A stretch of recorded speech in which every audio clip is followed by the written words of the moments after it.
After all art is experience.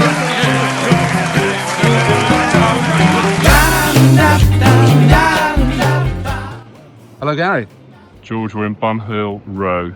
Yes, indeed, a cemetery. Which, Not very thinking about cheerful. it, yeah, we probably could have done this about the death of your career or something about ghosting. But we've decided to do it about something which, we've talked about a bit. I think it's always a hot topic.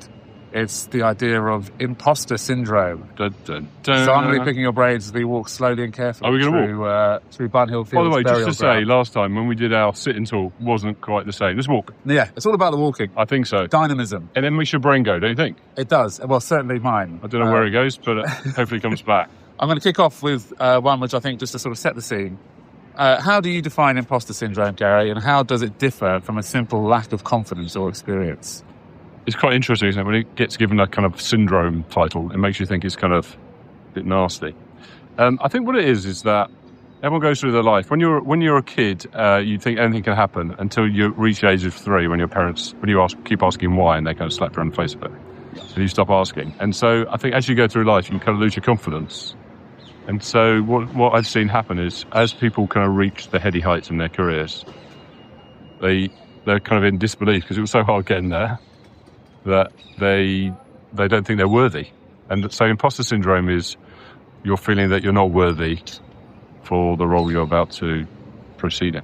Yeah, nice. And my next question sort of, you summed that up slightly, but why do you think it seems to compound or get worse the more senior or more successful you become in your career? I think it's about expectation because, again, I think the journey is so hard. It's interesting, actually. It's not, your career is not linear. A lot of people talk about, I did this and I became that, and I was, wow, I became this. But actually, the journey to get there is really hard and it's not linear. And so I do think by the time you get to any level of promotion success in your own mind, you start worrying that, am I really good enough? I mean, I'm actually here now, so I didn't reset the goal. I've reached my goal, and now, I don't know what to do. Yeah. Things a bit like that. Well, that's the idea of sort of, what do you want to be when you grow up? Yeah. And people could constantly think that, there's going to be an end point. And when you reach that end point, you should feel like you actually, You've achieved done it. But yes, as we know, that's not the case. And I don't think I'm going to grow up, is the truth. No, I don't think you are either. Thank you. In what ways... No, sorry, let me start again. How can a professional distinguish between healthy growth pains and a sort of debilitating fear of being found out? So what I mean by that is, how do you sort of sense it in yourself, this imposter syndrome? And what's the difference between growing and sort of doing well and this idea of being found out for not being the success that you rightfully are? I think you can unpack it. I think when you actually break it down, why is someone nervous? They kind of think they're not worthy because they start to think maybe they can't do what they're about to do. The reason they're there is because they can. And, we talk a lot about a growth mindset, which means you're never done anyway, so you're always going to improve. But the one way to do it is you can unpack it with something we've talked about before, which is a bit of a to-do list.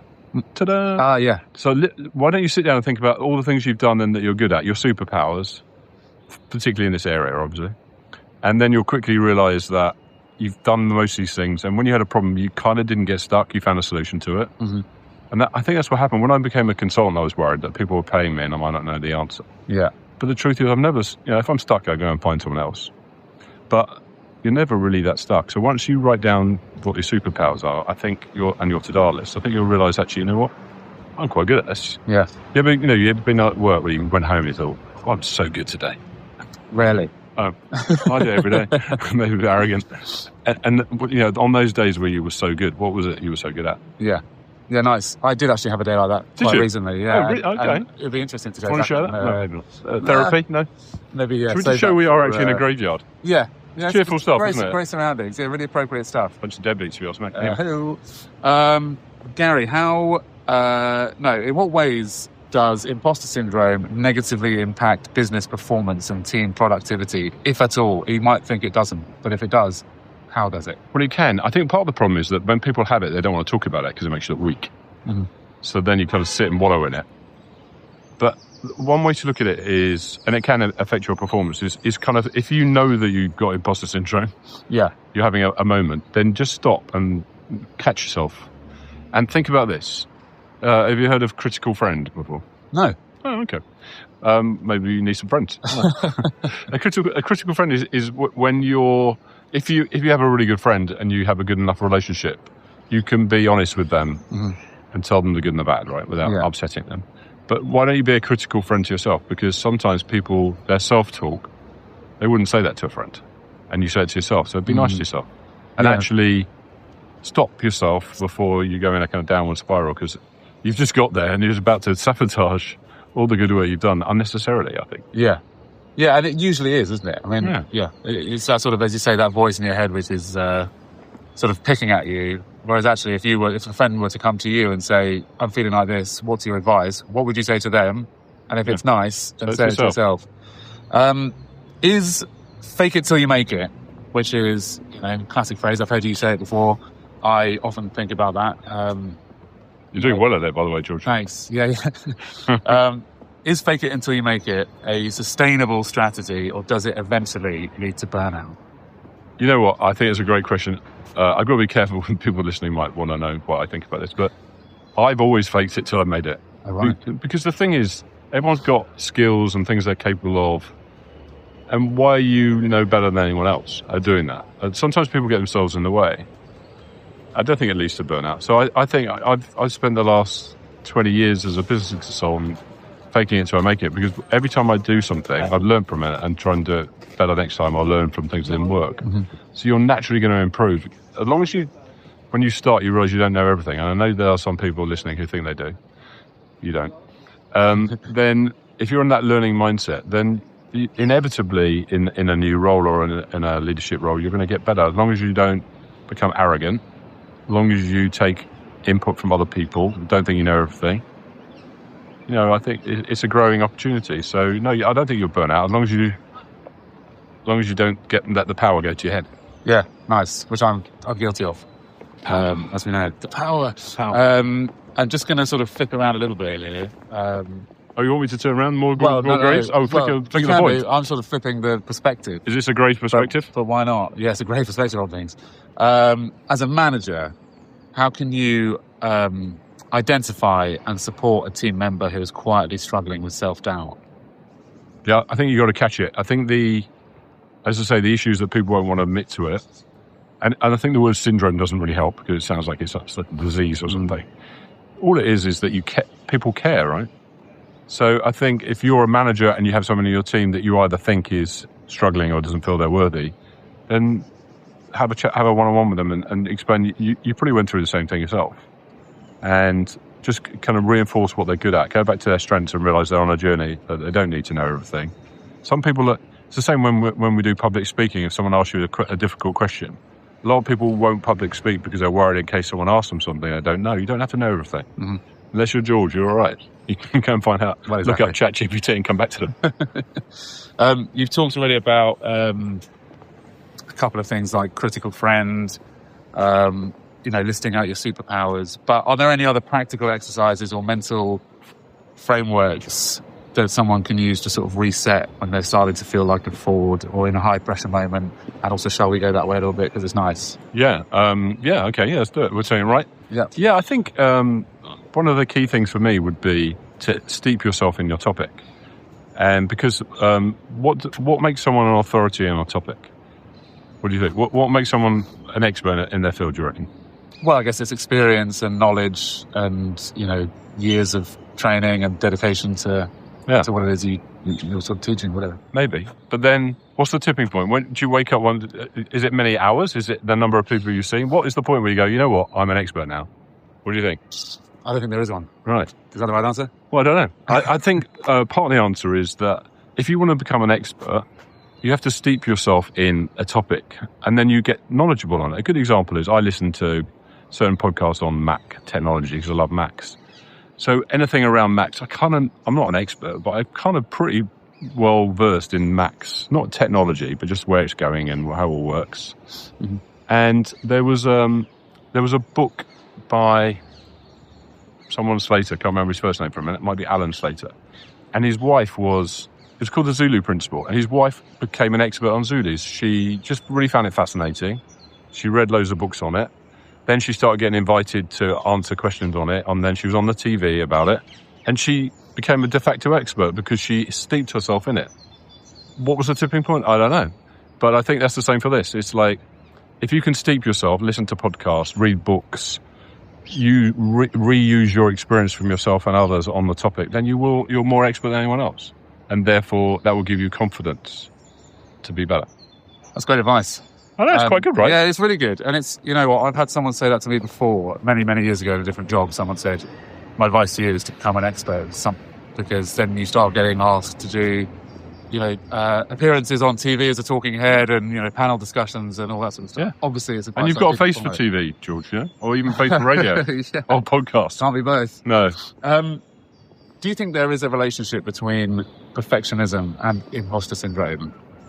And if so, what is it? Oh, that's a great question. I think it's linked to growth mindset. So just to remind people, fixed and growth mindset. Fixed mindset is that you believe that the only way you can succeed is to be smart. And growth mindset is I feel I can always develop. I can learn and from mistakes and do better next time. And so if you're in a fixed mindset, you're going to find that I think that you're more likely to have imposter syndrome than if you're in a growth mindset. Does that answer the question? Yeah, it does. But I mean, yes. So you think it's more growth mindset than perfectionism? Because it was sort of, is there a link between trying to be a perfectionist? And I think it sort of links to what you were saying just now about, when do you become the expert? Is there ever a time when you become the person that knows everything about something? Yeah, well, I suppose if you think about certain trades where being a perfectionist is a good thing rather a bad thing, so like a chef or an artist or someone who works in a newspaper, then as long as you've got a growth mindset and you feel that you don't have to know everything at once, then being a perfectionist is okay as long as it doesn't get in your way of progress. Mm-hmm. But if you've got a fixed mindset and you're trying to be a perfectionist, you'll end up hurting yourself. And a good example is there was a plane, I can't remember when it was, but it was a long time ago, where there was a flashing light in the cockpit. It's a famous story. And the pilot was so focused on the flashing light that the plane went down, but it was just something wrong with the light, not anything wrong with the plane. So I think you've got to put in perspective, why are you being a perfectionist? Is it because you want to be better and be the best, which is fine, and there's nothing wrong with that, but is it impeding progress? Sometimes it's good enough, and we've talked about MVP. Sometimes you get more productivity if you just get to a stage, they call it sprints in the project world, where you've kind of delivered something rather than waiting for all the lights to be green. Nice. Yeah, that does answer my question. And You're sprints welcome. as well. You like sprints? We could do a sprint now, but I've got a backpack and I'm a bit old. I've got two more questions for you, Gary. Go for it. Loving them. What are some of the common psychological or behavioural signs that someone is struggling with these sorts of feelings? Can you spot it? If you're a manager, can you sort of sense that someone's going through this? What are the best things to sort of look out for? Yeah, I think that the first one and most obvious one is inactivity. So people kind of freeze. They know what to do, and so they don't do anything. Mm. Or not, they do less than they should be. Yeah. So I think spotting someone kind of not making progress, not making decisions, inactivity is one. And I think the second one to look out for is when someone becomes really irritable. Yeah. I mean, they may be a grumpy git anyway, but if they've uncharacteristically become grumpy or frustrated or a bit irritable, it might be because they're struggling a little bit. Well, they might have problems at home, but it's worth digging in to understand. Yeah. And I think the third thing is I just think you should be open with people about it, because they may not realise that that's a normal thing for people to go through. They may not realise they've got a syndrome. So tell them about their little syndrome. Help them through it. Yeah, nice. Yeah, no, that's good. I think, being open about this stuff is a good way forward. Okay, my final question. Is it big? It's not, you know what, it's not, it doesn't have the gravitas of a final question, I don't think, and I'm sorry, but I do think it's an important one, and I don't think we've really covered it off yet. So okay. For my final question, Gary, can feeling like an imposter ever be a positive sign that you're actually pushing yourself out of your comfort zone? Can it be a good thing? Absolutely. I think it is a good thing, because I think it shows that you care. So it's definitely a good thing. And it does show you're getting out of your comfort zone, because it's the reason you've reached this point where you're feeling uncomfortable means that you're outside the box a bit. You are out your comfort zone. So I think by the fact that you're out your comfort zone and if you didn't care about it, you wouldn't feel it. So a lot of people don't have it. It doesn't mean that they don't care, but they might be being arrogant about it or believing their own stuff. Yeah. So, no, I think it's a really good question. I do think that it's a good thing to have it. Yeah, because, sorry, you were going to say. Well, I just think it's a balance, right? We talked about confident vulnerability. And I think it's the same with this. Is if you're too confident, you're arrogant. And if you're too vulnerable, you're needy. And I think it's the same with imposter syndrome. It's like, have it. Don't let it run you over. Nice. T-shirt, potentially. I don't know. Imposter syndrome, have it. Don't let it run you over. Just spinning back around this way a second. I've got one final little sort of... Quite nice at this bit. final, It's better than the grave. Yeah, it is. It is. That Not- feels like a sort of nice manor gardens of some Yeah, kind. it's beautiful. Not very good if you're listening on audio, but do watch it on YouTube if you get a chance. I've got a friend, it's not me, Is it critical? who is going through this at the moment. Oh, yeah. Going sort of following a new career path. Is slightly worried that he's going to get found out. I think it's fair to say that you had a similar sort of moment in your 30s. Was it when you decided to go it alone? Yeah. I do for have the a story. first time. And I wondered whether you could relate that story, because I think he would find it useful. I think a lot of people... Your friend, who are going your through critical friend. the same thing would also find it useful. Yeah, It's well, friend, it's a good point, because when we do these things, I come across like I've never had a problem and don't know what your problem is, mate. But this is early in my business consulting career. I was in New York, and so I was trying to network, and I met with this sort of head of learning and development, and he said, for a coffee, and he said, look, there's a CEO in our UK business that needs coaching. And I went, oh, okay. So he said, I set up a meeting with the chairman of the company. So I go to the building, I won't say what company it was, go to the top floor, thick carpet, massive office, meet the chairman, and he's talking to me, and then even as I was walking into his office, I thought, what the hell am I doing here? The guy that he wanted me to coach earns £1 million a year, and I only just started in my career. Yeah. You know, I was charging £1.50 in a t-shirt to do the coaching. And I did have a moment of, why the hell would a guy earning £1 million in a thick shag pile office want to get any advice from me?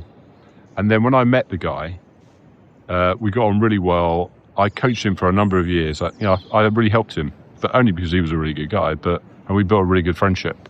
But I do remember that moment. But I stopped myself and thought, it's okay. I know how to do this, and I'm good at this. And when I met him, because we got on so well, I realised I could help him. Yeah. And I think that's the point. I mean, everyone will go through this Your at one friend, point in their lives. And I think my friend should Do the same. definitely take that on board. Gary, thanks so much. What a lovely walk. What a lovely talk. It's been great to get up off the armchair and walk and talk again, rather than sit and talk. I think that the sitting down talk, that's so Lazy, right? 2025. Yeah. Thank you all very much for listening, and thank you, Been Gary. great. as Thank ever. you. See you guys See you again next soon. time. Cheers. Bye. Bye.